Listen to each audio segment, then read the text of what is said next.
Tutorial de machiaj în tinturi și sclipici. Astăzi o să vă arăt unul dintre cel mai rezistent machiaj și totodată cel mai cerut machiaj din 2025.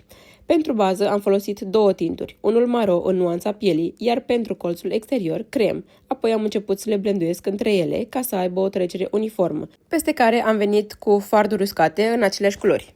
Pe colțul extern am mers cu un maro cappuccino și am trasat direcția machiajului ca o linie de tuș.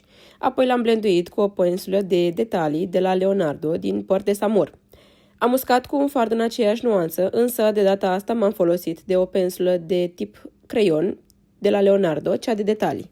Și pentru a adăuga puțină intensitate, am pus un pic de negru, dar la baza genelor. Pe colțul interior, pentru a da ideea de profunzime ochiului, m-am ajutat de o pensulă din păr de capră, plată, mică, de detalii, pentru a face o linie subțire, iar apoi pentru a difuza-o, am apelat din nou la o pensulă de tip creion. Pe centrul ochiului am adăugat cu degetul inelar un fard sclipicios pentru un strop de eleganță. Pe ploapa inferioară am vrut intensitate în colțul exterior, așa că am mers pe aceeași nuanță ca cea din colțul exterior de sus. I-am difuzat extrem de bine marginile, iar pe colțul interior am venit cu un fard alb crem. După ce mi-am creat machiajul dorit, am venit cu o pensulă plată și puțin camuflaj pentru a-mi defini forma. Pentru a-i scoate în evidență ochii și mai bine, am ales să vin cu un tint alb crem pe linia genelor, după care am venit cu puțin rimel pentru a-i defini mai bine privirea.